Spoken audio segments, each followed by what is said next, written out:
जय हिंद दोस्तों, आप देख रहे हैं दंगल एजुकेशन चैनल और मेरा नाम अरुण सिंह। जैसा कि आप जानते हैं कि हम यहाँ एसएससी की तैयारी करवाते हैं। एसएससी या फिर यूपीएससी कोई भी कॉम्पिटिटिव एग्जाम हो तो हम उसकी यहाँ पर तैयारी करवाते हैं। तो आज से हम स्टार्ट करने वाले हैं जियोग्राफी की फाउंडेशन क्लास। आपको इसी चैनल पे धीरे धीरे एक एक वीडियो करके जियोग्राफी की पूरा लेक्चर आपको मिल जाएगा। ओके, तो हम आज से जियोग्राफी का फाउंडेशन क्लास स्टार्ट करने वाले हैं, जिसमें हम लोग सबसे पहले जियोग्राफी में एस्ट्रोलॉजी पढ़ेंगे और उसके बाद पढ़ेंगे जियोलॉजी और उसके बाद पढ़ेंगे हम वर्ल्ड जियोग्राफी और इंडियन जियोग्राफी। ओके, तो हम आज सबसे पहले स्टार्ट करने वाले हैं एस्ट्रोनॉमी। ठीक है, हम लोग आज पढ़ेंगे एस्ट्रोलॉजी। ठीक है, जो कि जियोग्राफी का ये हमारा सबसे पहला टॉपिक है। हम लोग एस्ट्रोलॉजी में अंतरिक्ष का अध्ययन करते हैं। तो अंतरिक्ष में सबसे पहले आता है हमारे पास सौरमंडल। अंतरिक्ष में क्या आता है? सौरमंडल। सौरमंडल में हमें क्या दिखाई देता है? रात में तारे दिखाई देते हैं। जब हम रात में सोते हैं तो सोने से पहले तो हमको 5-10 मिनट नींद नहीं आती है और हम आसमान में, खुले आसमान में देखते हैं तो हमको वहाँ क्या दिखाई देता है? बहुत सारे तारे दिखाई देते हैं और एक चंद्रमा दिखाई देता है।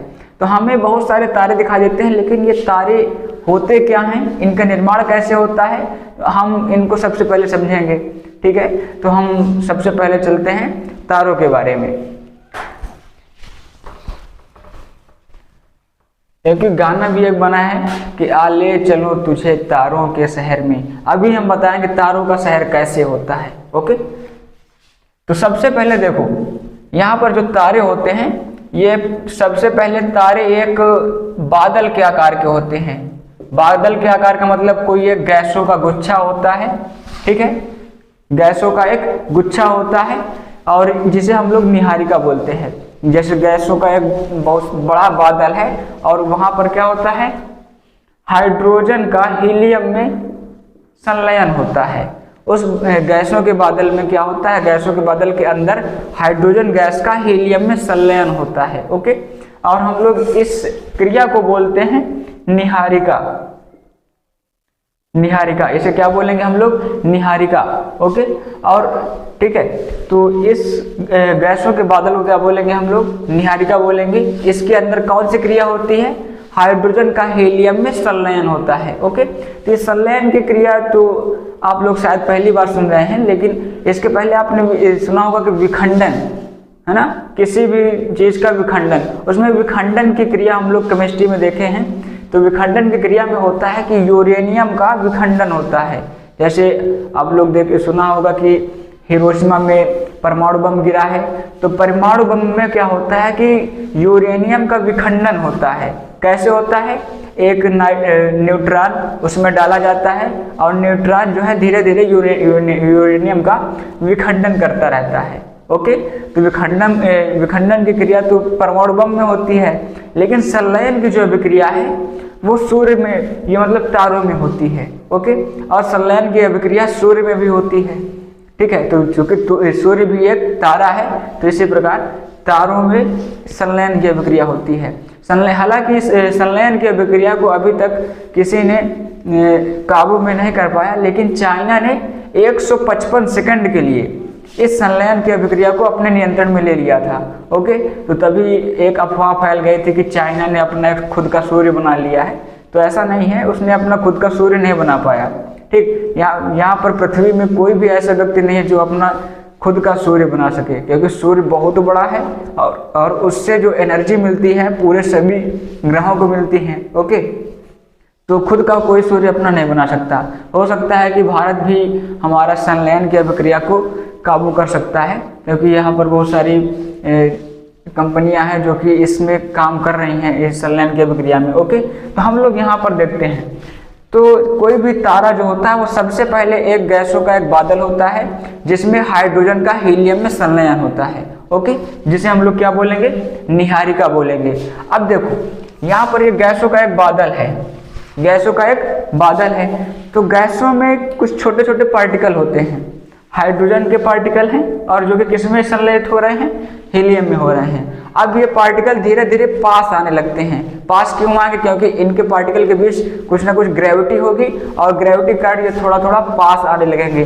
जब ये पास आ जाते हैं तो ये कुछ इस फॉर्म में हो जाएंगे, ठीक है। तो जब ये पास आ जाएंगे तो इनके अंदर का टेम्परेचर जो है बढ़ने लगता है। इनके अंदर का टेम्परेचर क्या होगा, बढ़ेगा, और इनके अंदर का जो टेम्परेचर होगा लगभग वो 6000 डिग्री सेंटीग्रेड। ये कम से कम टेम्परेचर है, इसका कम से कम टेम्परेचर कितना होता है, 6000 डिग्री सेंटीग्रेड होता है, और ये इसका टेम्परेचर लगभग लाखों में जा सकता है आगे, ओके। तो जब ये इतना टेम्परेचर आ जाता है तो हम लोग उसको बोलने लगते हैं तारा, तारा या फिर स्टार, ओके। अब यहाँ पर ये जो स्ट्रक्चर बन गया, अब ये एक प्रकार का तारा बन जाएगा, और तारे का जो टेम्परेचर होता है कितना होता है, 6000 डिग्री सेंटीग्रेड। तो हम लोग ने एक शॉर्ट वीडियो में देखे थे कि अगर किसी भी चीज़ का टेम्परेचर, किसी भी टेम्परेचर का, जब किसी भी चीज़ का अगर टेम्परेचर 6000 डिग्री सेंटीग्रेड से ऊपर हो गया तो वो किस अवस्था में पहुंच जाता है, वो प्लाज्मा अवस्था में पहुंच जाता है, ठीक है। तो चूंकि हमको पता है कि यह किसी भी पदार्थ की, किसी भी मैटर की 5 अवस्थाएं होती हैं, एक तो ठोस, द्रव, गैस, चौथी होती है प्लाज्मा, और एक होती है बोर आइंस्टीन, ओके। तो चौथी अवस्था कौन सी होती है, प्लाज्मा। ये सबसे गर्म अवस्था होती है। ये किस अवस्था में पाया जाता है, प्लाज्मा अवस्था में पाया जाता है। अब हमको पता है, देखो, अगर किसी आदमी के ऊपर अगर हम 100 डिग्री सेल्सियस का हम पानी गर्म करके उसके ऊपर डाल देते हैं तो उसके ऊपर की खाल पूरी छूट जाती है ना। तो जब 100 डिग्री सेंटीग्रेड हम लोग नहीं सहन कर पाते हैं, यहाँ तो 6000 डिग्री सेंटीग्रेड होता है, और ये क्या है, प्रकार का तारा है। तो गाना जो बना है, तारों के ले चलो तुझे तारों के शहर में, तारों के शहर में देखो कितनी गर्मी है, जाओगे वहाँ क्या होगा, है ना, बहुत बुरा हाल हो सकता है। तो ये सब गाने हैं दूसरे को पागल बनाने के लिए, है ना, और लोग पागल बन भी जाते हैं, तो गलत बात है। यहाँ पर तारों के शहर में कोई जा नहीं सकता, ओके। तो इतना समझ में आया। अब देखो, और यहाँ पर कुछ स्टेटमेंट होते हैं। यहाँ पर इसका टेम्परेचर 6000 डिग्री सेंटीग्रेड, और एक किस अवस्था में होता है, प्लाज्मा अवस्था में होता है। इसके अंदर जो है हाइड्रोजन गैस का हीलियम गैस में संलयन होता है, ये भी पता है, ओके। अब आगे देखो, ये जो तारा होता है इसके अंदर बहुत सारी एनर्जी होती है। तारे के अंदर बहुत सारी एनर्जी होती है, हाइड्रोजन का हीलियम में संलयन, और पार्टिकल इधर उधर बहुत सारे मूव करते हैं, ओके। लेकिन क्या होता है कि जब भी इस तारे की एनर्जी धीरे धीरे खत्म होने लगती है, इस तारे की एनर्जी जो जब खत्म होती है तो इसकी सेंटर से खत्म होती है, सेंटर से इसके एनर्जी धीरे धीरे खत्म होगी। जब इसकी एनर्जी खत्म होगी तो ये थोड़ा एक्सपैंड करेगा, एक्सपैंड का मतलब ये थोड़ा थोड़ा बढ़ने लगेगा। जब ये बढ़ने लगेगा तो हम लोग इसको बोलते हैं लाल दानव। इसको क्या बोलेंगे हम लोग, लाल दानव।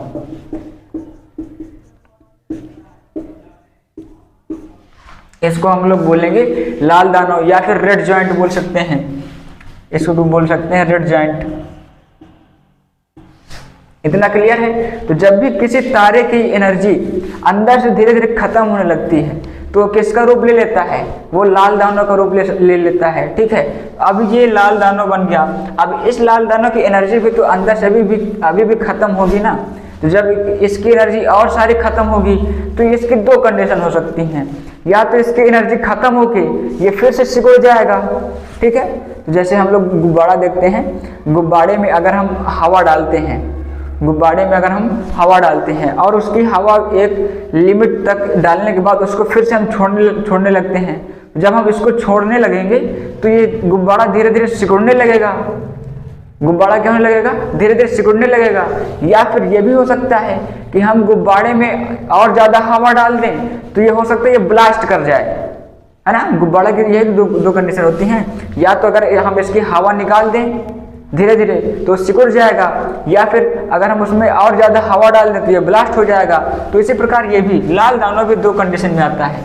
तो जब इसकी एनर्जी अंदर से बहुत सारी खत्म होने लगती है तो ये धीरे धीरे सिकुड़ने लगता है। अब ये क्या हो जाएगा, सिकुड़ने लगेगा, तो इसके अंदर की एनर्जी और सारी कम हो जाएगी। जब इसकी एनर्जी कम हो जाएगी तो ये सफ़ेद सफ़ेद दिखने लगेगा। अब हम इसे बोल सकते हैं श्वेत वामन।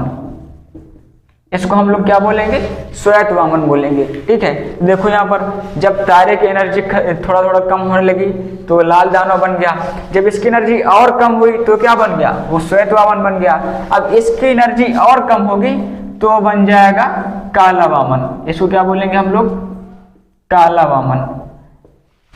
ठीक है, इतना क्लियर है। तो देखो यहाँ पर तारा जो है किस फॉर्म में हो गया, पहले तो बादल के फॉर्म में था, फिर उसके बाद तारे के फॉर्म में आ गया, और उसके बाद रेड जॉइंट के फॉर्म में आ गया, और उसके बाद श्वेत वामन बन गया, और उसके बाद क्या बन गया, काला वामन बन गया। ठीक है, ये तो एक कंडीशन ये हो गई कि जब हम गुब्बारे से हम हवा को धीरे धीरे निकाल रहे हैं तो गुब्बारा धीरे धीरे सिकुड़ने लगा। ठीक है, तो गुब्बारा जो है धीरे धीरे सिकुड़ कर क्या हो गया, श्वेत वामन, और उसके बाद काला वामन बन गया। लेकिन एक ऐसी कंडीशन होती है तो जब हम गुब्बारे में और ज़्यादा हवा डालेंगे, गुब्बारे में हम और ज़्यादा हवा डालेंगे तो इसका साइज और बड़ा होने लगेगा, और इसका साइज बड़ा होते होते होते होते एक कंडीशन आएगी जब वो लाल दानव, ये लाल दानव तारे की एक ऐसी कंडीशन होती है जब ये एकदम से बड़ा हो जाएगा, मतलब अब इससे ज़्यादा ये बड़ा नहीं हो सकता। ठीक है, तो जब भी कोई तारा सबसे बड़ी कंडीशन में आता है तब हम उसे क्या बोलेंगे, लाल दानव बोलेंगे। ठीक है, लेकिन जब ये आगे और बढ़ेगा तो ये अब धीरे से ब्लास्ट करने की सोचेगा, क्योंकि इसके अंदर की एनर्जी तो है नहीं और ये अब और बढ़ना चाह रहा है। तो जब ये और बढ़ेगा तो इसके पास क्षमता तो है ना कि और ये बढ़ सके, लेकिन चाह रहा कि हम बढ़ें, तो अब ये ब्लास्ट कर जाएगा। जब ये ब्लास्ट कर जाएगा तो हम लोग उसको बोलते हैं अभिनव तारा। तो जब भी कोई तारा ब्लास्ट करता है, जब भी कोई तारा ब्लास्ट करता है तो हम लोग उसे क्या बोलेंगे, अभिनव तारा। ठीक है, तो ऐसा तारा जो कि ब्लास्ट कर जाता है उसे क्या बोलेंगे हम लोग, अभिनव तारा। क्लियर है। तो जब भी कोई लाल दानव ब्लास्ट करना चाहता है तो किस में कन्वर्ट होगा, अभिनव तारा में, और अभिनव तारा ब्लास्ट कर जाएगा। क्लियर है। अब ये देखो यहाँ पर जब ये ब्लास्ट होगा तो इसमें कई सारे पार्टिकल आएंगे। ब्लास्ट होने के बाद कुछ ऐसे पार्टिकल होंगे जो सेंटर के होंगे, मतलब जब ये ब्लास्ट करेगा तो कुछ सेंटर के पार्टिकल इधर उधर जाएंगे, कुछ पार्टिकल इसके सरफेस के इधर उधर जाएंगे, कुछ पार्टिकल इसके बीच वाले जाएंगे। ठीक है, तो यहाँ पर तीन प्रकार के पार्टिकल जाते हैं। एक तो होता है न्यूट्रॉन, एक होता है न्यूट्रॉन और एक होता है पल्सर। ठीक है, एक होता है न्यूट्रॉन और एक होता है पल्सर और एक होता है क्वेसर। यहाँ पर तीन प्रकार के पार्टिकल यहाँ से बाहर होते हैं। तो एक तो सबसे पहला प्रकार का होता है न्यूट्रॉन, दूसरा होता है पल्सर और तीसरा क्या होता है, क्वेसर। अब यहाँ पर देखो तीन प्रकार के हम इसको अलग अलग क्यों किए। यहाँ पर देखो अगर कोई न्यूट्रॉन तारा, इसमें से जो ऐसा पार्टिकल हटा जिसके पास एनर्जी एक भी नहीं है, जिसके पास एक भी एनर्जी नहीं है। ठीक है, तो जब वो उसके पास एक भी एनर्जी नहीं रहेगी तो हम उसे क्या बोलेंगे, न्यूट्रॉन बोलेंगे। ठीक है, और ये पल्सर हम इसको क्यों बोलेंगे, ये जो तारा होता है जिसके पास थोड़ा थोड़ा एनर्जी रहती है। ठीक है, देखो यहाँ पर अगर ये जो अभिनव तारा अगर ब्लास्ट हुआ तो हो सकता है कि इसके कहीं ना कहीं थोड़ा थोड़ा एनर्जी बची हो, तो जो एनर्जी बची रहती है उसमें तो थोड़ा थोड़ा चमकीला प्रभाव होगा, मतलब एनर्जी अगर बची है तो वो थोड़ा गर्म होगा और गर्म होने की वजह से थोड़ा चमकीला दिखाई देता है, तो हम उसे क्या बोलेंगे, पल्सर। तो पल्सर कैसा तारा होता है, वो चमकीला दिखाई देता है। लेकिन न्यूट्रॉन के पास एनर्जी नहीं होती है, तो जब इसके पास एनर्जी नहीं होगी तो ये एकदम ब्लैक दिखाई देता है। ठीक है, अब देखो यहाँ पर क्वेसर जो होता है इसके पास कुछ ना कुछ चुंबकीय प्रभाव होता है। तो इस अभिनव तारा के कुछ ऐसे भी पार्टिकल होते हैं जिसमें कुछ ना कुछ चुंबकीय प्रभाव देखा जा सकता है। तो चुंबकीय प्रभाव किसमें देखा जाता है, क्वेसर में देखा जाएगा। तो यहाँ पर तीन प्रकार के पार्टिकल मिल गया, एक तो न्यूट्रॉन, दूसरा पल्सर और तीसरा कौन सा, हमारे पास क्वेसर आ गया। ओके, क्लियर है। अब उसके बाद देखते हैं यहाँ पर न्यूट्रॉन जो है, तो देखो यहाँ पर न्यूट्रॉन की तो एनर्जी एकदम कम हो गई। पहली बात, अभिनव तारा की एनर्जी धीरे धीरे कम हो गई। अब उसके बाद कौन सा बना, न्यूट्रॉन बना। अब न्यूट्रॉन की एनर्जी जो है अब और कम होगी। जब इसकी एनर्जी और कम होगी तो ये और सिकुड़ेगा। एनर्जी जब और कम होगी तो अभी और सिकुड़ेगा, एकदम से अब ये सिकुड़ जाएगा। जब ये कोई चीज़ सिकुड़ती है तो उसकी डेंसिटी मतलब घनत्व उसका और ज़्यादा बढ़ जाता है। अभी जब और ज़्यादा सिकुड़ेगा अब ये बन जाएगा ब्लैक होल। अब ये क्या बन जाएगा, ब्लैक होल। नाम सुना होगा ब्लैक होल का। तो ब्लैक होल का निर्माण कहाँ से होता है, इन्हीं तारों का एक प्रोसेस है जो कि अभिनव तारा न्यूट्रॉन में पहले चेंज होता है और न्यूट्रॉन किस में चेंज हो जाता है, ब्लैक होल में। तो दुनिया की ऐसी कौन सी चीज़ है कि जिसका सबसे ज़्यादा घनत्व होता है, तो वो है ब्लैक होल। ब्लैक होल का सबसे ज़्यादा घनत्व होता है। कहा जाता है कि इसके एक चम्मच मिट्टी का भार लगभग 10 हाथियों के बराबर है। समझ रहे हो? देखो, जब एक चम्मच मिट्टी का भार इतना वजन है, अगर इसके एक हम लड्डू बना के आपके ऊपर डाल दें, क्या होगा? ऊपर से अगर डाल दें तो लड्डू जो है सीधा चीरते हुए आपको नीचे जमीन में अंदर धंस जाएगा, लेकिन आपका तो काम खत्म हो जाएगा, है ना। तो मतलब यहाँ पर इसकी डेंसिटी सबसे ज़्यादा होती है। इतना क्लियर है? अगर इतना समझाएगा तो हम थोड़ा सा और इसमें बता दें। देखो यहाँ पर जब ये तारा होता है, तारा कई कलर के दिखते हैं, 3 कलर के दिखते हैं। एक तो सफ़ेद कुछ दिखता है, और कुछ लाल कलर का दिखता है, और कुछ नीले कलर के दिखते हैं। तो तारे होते हैं जो ये वाले तारे, जब भी किसी तारे का टेम्परेचर 6000 डिग्री सेंटीग्रेड होता है, जब भी किसी तारे का टेम्परेचर 6000 डिग्री सेंटीग्रेड या फिर इसके आसपास होता है, तो लाल कलर का दिखता है। वो किस कलर का दिखेगा? लाल कलर का दिखेगा। लेकिन जब किसी तारे के पास और ज़्यादा थोड़ा टेम्परेचर आ जाता है, इसके अंदर और सारी ऊर्जा आ जाएगी, तो हम उसकी काउंटिंग करेंगे लगभग 20,000 टेम्परेचर, मतलब 20,000 डिग्री सेंटीग्रेड। तो जब भी किसी तारे का टेम्परेचर 20,000 डिग्री सेंटीग्रेड से ऊपर हो जाता है, तो उसका कलर कुछ सफ़ेद हो जाता है, मतलब वाइट हो जाता है। क्लियर है? तो जब भी किसी तारे का टेम्परेचर 6000 डिग्री सेंटीग्रेड होता है या फिर उसके आसपास होता है, तो वो किस कलर का होता है? वो लाल कलर का होता है। लेकिन जब किसी तारे का टेम्परेचर 20,000 डिग्री सेंटीग्रेड या फिर इससे ज़्यादा हो जाता है, तो उसका कलर कैसा हो जाता है? वो वाइट हो जाता है। ठीक है? लेकिन जब भी किसी तारे का टेम्परेचर लाखों में पहुंच जाता है, ठीक है, जब भी किसी तारे का टेम्परेचर लाख में पहुंचेगा, तब हम उसका कलर देखेंगे कि उसका कलर कुछ ब्लू कलर का हो जाता है। ठीक है? तो इतना समझ में आ गया। तो सबसे पहले गैसों का बादल था जिसमें हाइड्रोजन का हीलियम में संलयन हुआ, और उसके बाद बना तारा। तारे का टेम्परेचर कितना था? 6000 डिग्री सेंटीग्रेड। और वो किस अवस्था में पाया जाता है? वो प्लाज्मा अवस्था में पाया जाता है। सबसे गर्म अवस्था प्लाज्मा अवस्था होती है। इसमें हाइड्रोजन का हीलियम में संलयन होता है। और उसके बाद जब ये तारे की एनर्जी धीरे से अंदर खत्म होगी, तो ये किस में कन्वर्ट हो जाएगा? लाल दानव कन्वर्ट होता है श्वेत वामन में, और उसके बाद श्वेत वामन काला वामन में। और उसके बाद ये जो लाल दानव है, ये अभिनव तारा में कन्वर्ट होगा। कन्वर्ट तारा जब ब्लास्ट करेगा तो 3 पार्टिकल देगा, एक न्यूट्रॉन और एक पल्सर और एक क्वेसर। अब ये न्यूट्रॉन तारा जो किस में कन्वर्ट होगा? ये ब्लैक होल में कन्वर्ट होगा। ब्लैक होल की सबसे ज़्यादा डेंसिटी होती है। अब यहाँ पर एक चीज़ ये बात करने की है कि ये जो लाल दानव बड़ा है, अब लाल दानव कितना बड़ा हो कि वो श्वेत वामन में कन्वर्ट हो जाए। अब ये भी कंडीशन हो सकती है कि लाल दानव कितना छोटा हो या फिर कितना बड़ा हो कि वो अभिनव तारा में कन्वर्ट हो जाए।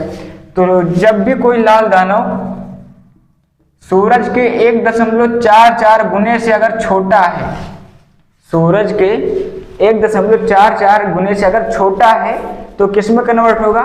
श्वेत वामन में। लेकिन जब भी कोई लाल दानव वो सूरज के 1.44 गुने से अगर बड़ा है, सूरज के 1.44 गुने से अगर बड़ा है, तो किस में कन्वर्ट होगा? वो अभिनव तारा में कन्वर्ट होगा। अब देखो यहाँ पर ये जो है सूरज का 1.44 गुना, हम लोग इसे चंद्रशेखर सीमा कहते हैं। इसे हम लोग क्या बोलेंगे? चंद्रशेखर सीमा। तो क्वेश्चन पूछा जाता है कि चंद्रशेखर सीमा कितनी होती है? तो सूरज का 1.44 गुना ही क्या कहलाता है? चंद्रशेखर सीमा कहलाता है। तो ये हमारी जियोग्राफी की पहली क्लास थी। अगर आपको पसंद आया तो लाइक कीजिए और शेयर कीजिए ज़्यादा से ज़्यादा लोगों पर, क्योंकि ये जो जियोग्राफी की है, ये फाउंडेशन क्लास है, ये सबसे पहली क्लास है। और इसके बाद हम